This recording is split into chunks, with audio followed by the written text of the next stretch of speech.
हाय, मैं friend ML Parmar और स्वागत करता हूँ YouTube channel maths trick bye Parmar sir. तो दोस्तों आज का टॉपिक एसएससी रीजनिंग। आइए दोस्तों अपन बात करते हैं प्रॉफिट एंड लॉस की। प्रॉफिट एंड लॉस, यदि क्रय मूल्य और विक्रय मूल्य अगर बराबर है तो अपन कैसे उसको सोल्व करें। जैसे क्वेश्चन आपके सामने आता है कि 16 वस्तु क्रय मूल्य 20 वस्तुओं के विक्रय मूल्य के बराबर है, तो इसको लाभ हुआ या हानि। चलिए दोस्तों इसी बात पे चर्चा करते हैं।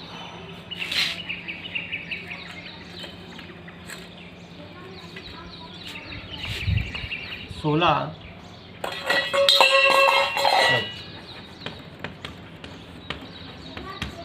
वस्तुओं का क्रय मूल्य अब किसके बराबर है? 20 वस्तुओं के विक्रय मूल्य के बराबर है। ठीक है, तो अब 16 वस्तु क्रय मूल्य 20 वस्तु विक्रय मूल्य के बराबर है, तो इसको लाभ हो रहा है या हानि हो रही है, इस बात पर चलता है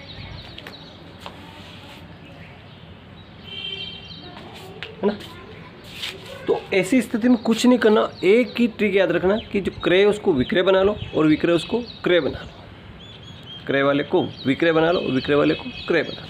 देखिए कैसे, जो क्रय दे रखा है इसको विक्रय बनाएंगे और विक्रय दे रखा है इसको क्रय बनाएंगे, यानी कि विक्रय को क्रय यानी सीपी कितना हो गया आपको 20 हो गया कास्ट प्राइस, और इसको विक्रय बनाएंगे, क्रय को विक्रय बनाएंगे तो सेलिंग प्राइस कितनी हो गई 16। अब 20 में खरीदा और 16 में बेचा, ये क्रय मूल्य हो गया, ये विक्रय मूल्य हो गया, तो 20 में खरीदा और 16 में बेचा। बस यही ट्रिक याद रखें और कुछ भी याद नहीं रखें कि 1 रुपये में इतना खरीदा था ना उसमें बेचा था ना, ऐसा कुछ याद नहीं रखें, इतना याद रखें। तो 20 में खरीदा और 16 में बेचा, तो क्या हो रहा? हानि। तो हानि परसेंट निकालने के लिए हानि कितने रुपये हुई? 4 रुपये। तो 4 बटा कितना आएगा? 20 इंटू 100/1। 20 से कम 20 पंजे 100, 5 चौक 20% की उसको हानि हो। आई होप के समझ आ गया,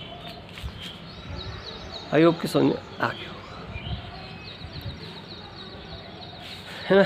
बढ़ते हैं अगले नेक्स्ट क्वेश्चन की ओर, है ना। क्रय मूल्य और विक्रय मूल्य अगर बराबर है तो अपन कैसे उसको सोल्व करें। ठीक है, अगले क्वेश्चन के ऊपर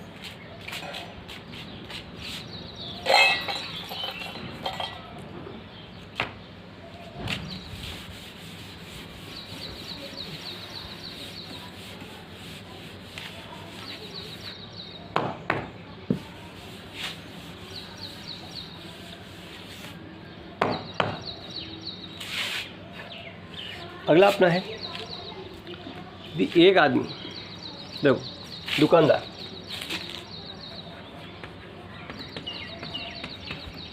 है ना, अगर वो 15 रुपये में कितने केले खरीदता है ना। मान लो कि 15 रुपये में उसने 10 केले खरीदे,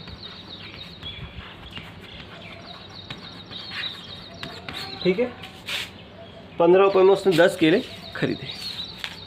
अब वो कुछ लाभ कमाना चाहता है या हानि कमाना, जो भी उसका होगा, है ना, और उसने 20 रुपये के 12 के भाव से बेच दिए।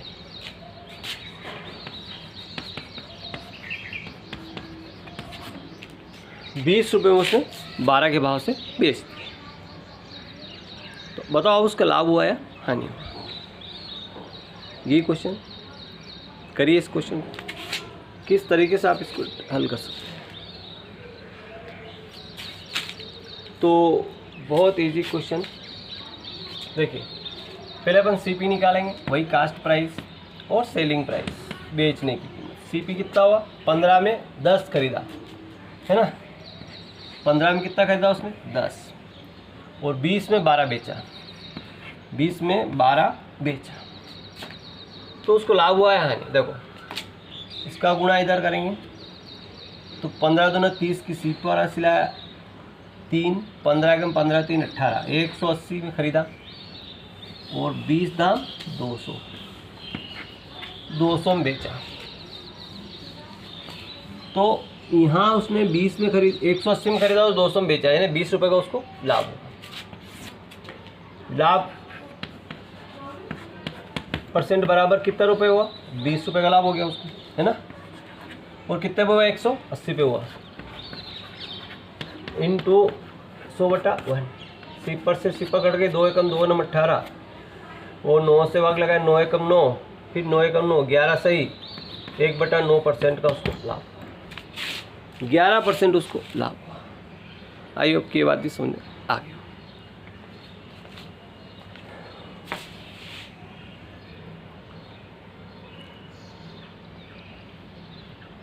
अगला देखिए,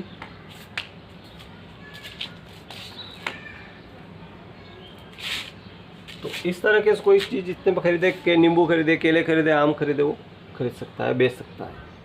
तो 15 रुपये 10 खरीदा, 15 10 लिख दो और 20 के 12 लिख दो और क्रॉस इसका गुणा कर दो। तो वेरी इजी ट्रिक है, कुछ भी नहीं करना, बहुत इजी ट्रिक। अगला देखिए,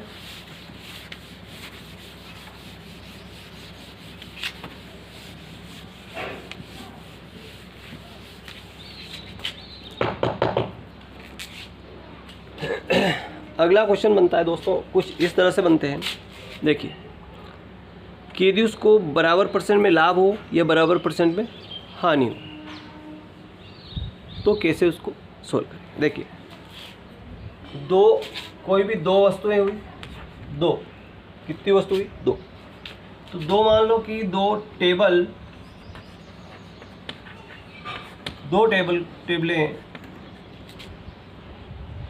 टेबलें उसने किसी व्यक्ति ने कितने बेची, 10,000 रुपये में बेची।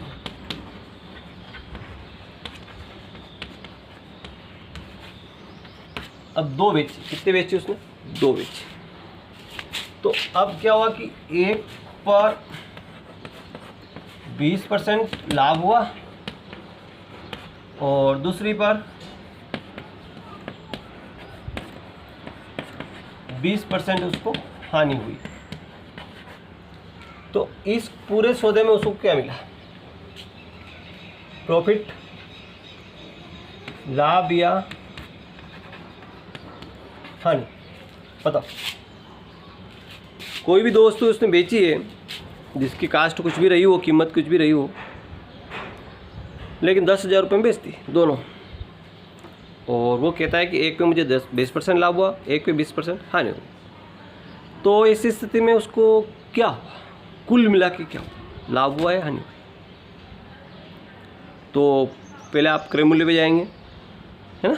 बहुत सारे व्यक्ति क्या करते हैं कि पहले क्रय मूल्य ज्ञात करें, फिर उसका लाभ निकालें कि इस पर इतना लाभ हुआ, फिर उस पर इतना हानि हुआ, फिर जोड़ें, फिर घटाएं, फिर मालूम पड़ेगा यार कितना परसेंट क्या हुआ उसको लाभ, है ना। तो दोस्तों इतना टाइम एग्ज़ाम में होता नहीं। एग्ज़ाम में तो 1 सेकंड में क्वेश्चन हल करना पड़ता है। तो सेकंड में कैसे हल करें, आइए दोस्तों देखते हैं। जब बराबर परसेंट में लाभ और बराबर परसेंट में हानि हो तो सेकंड में क्वेश्चन हल होगा। कुछ नहीं करना, ऐसी स्थिति में उसको क्या होती है, हानि ही होती है। क्या होती है, हानि। हानि प्रतिशत बराबर, अब लाभ दो, हानि प्रतिशत उभयनिष्ठ,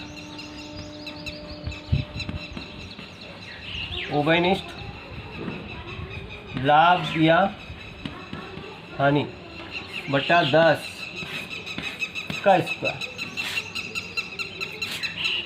उभयनिष्ठ लाभ या हानि बटा 10 का स्क्वायर। अब इसमें क्या होगा, कितना हुआ, 20% हुआ, तो 20/10 का स्क्वायर। सिपर सिपर कट गए, 2 का स्क्वायर यानी कि 4% की उसको हानि, कुछ नहीं। 1 सेकेंड में सर, ना उसको क्रय मूल्य ज्ञात करने की जरूरत पड़ी, ना लाभ ना हानि, कुछ भी ज्ञात करने की जरूरत नहीं। 1 सेकेंड में आंसर आ गया। आई होप कैसे क्वेश्चन आया तो आप बड़े आसानी से कर सकते हैं। अगला देखिए,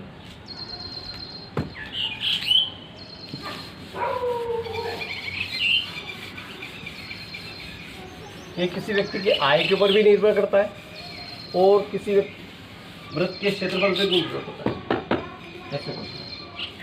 जैसे कि आयत है, यह आयत इसकी लंबाई है, लंबाई मान लो कि 10% बड़ी और बढ़ा दी गई, बढ़ी गई, और चौड़ाई 10% कम कर दी गई, तो क्षेत्रफल पर क्या प्रभाव पड़ेगा? क्षेत्रफल पर क्या प्रभाव पड़ेगा? ठीक है, ये पूछा है। उसकी जो लंबाई है उसको 10% बढ़ा दे और चौड़ाई को 10% कम कर दे, तो आपको मालूम है कि जब बराबर परसेंट में लाभ हो और बराबर परसेंट में हानि हो, तो ऐसे उसको हानि होती है, तो यहाँ पे भी उसको कमी होगी। क्या होगी? कमी। यदि किसी व्यक्ति की आय में यदि 20% बढ़ा दी जाए और 20% कम कर दी जाए तो क्या फ़र्क पड़ेगा?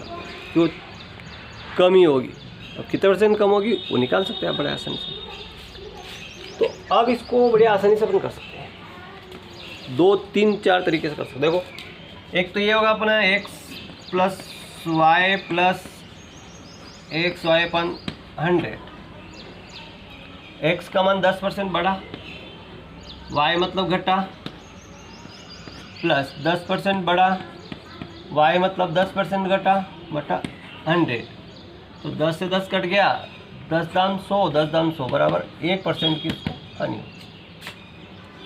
कमी कितनी हुई? 1% कमी होगी, 1% की उसको कमी है। आयोग की समझ आ गया। अब ये तो 100 वाले सूत्र से किया, अपन इसको बहुत सारे ट्रिक से कर सकते हैं, प्रूफ से कर सकते हैं कि हाँ कम हुआ कि नहीं हुआ। देखते हैं,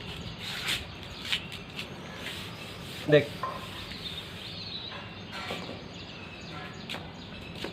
मान लो जी कि ये लंबाई इसकी 10 है और ये इसकी 8 है, ठीक है, चौड़ाई इसकी 8 है,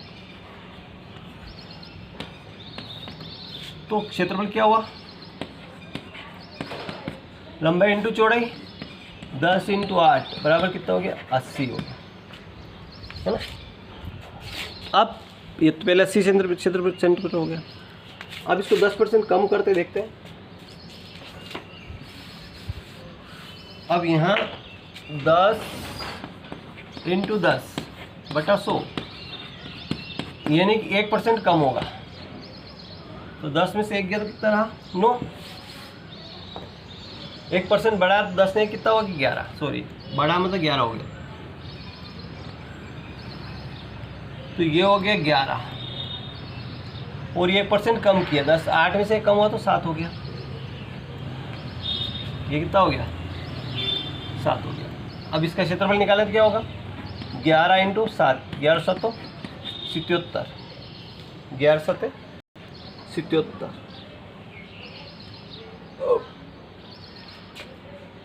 11 7 77,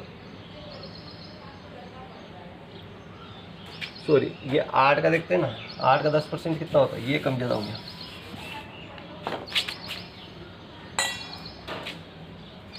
देखो 8 इंटू 10 100, सिपर कट गई, 2 चौके 8, 2 पंजे 10, अब ये 4/5, देखो घटेगा ना, 8 माइनस 4/5, तो 5 8 40,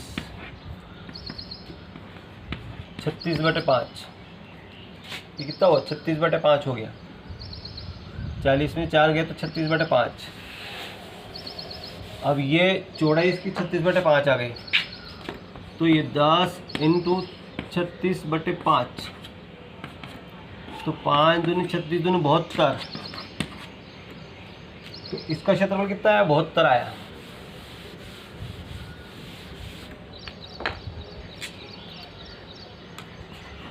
बहुत तरह है, कितना कम हुआ? 8 भाग ये कम हो गया, कितना कम हो गया? 8 भाग कम हो गया। अब देखते हैं, देखो कमी प्रतिशत बराबर कितना भाग कम हुआ? 8 पे कम हुआ, कितने पे हुआ? 80 पे हुआ, इंटू 100/100, सिपर कट गई, 8 से 8 कट गए,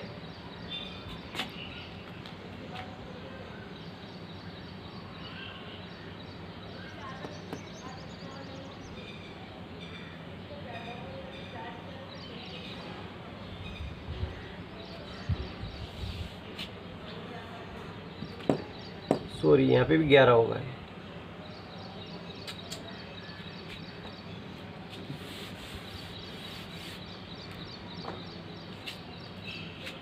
इस पर एक जुड़ेगा ना तो 11 होगा। 11 इंटू 36/8 5।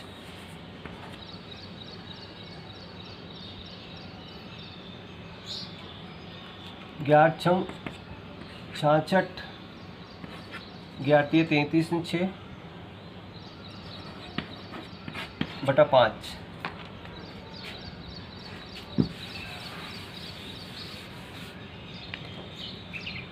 और ये चीज़ काय में से घटेगी? 80 में से। 5 और 5 और 40, तो ये हो जाएगी 400। और 400 में से 396 गए तो कितने बचे? 4/5।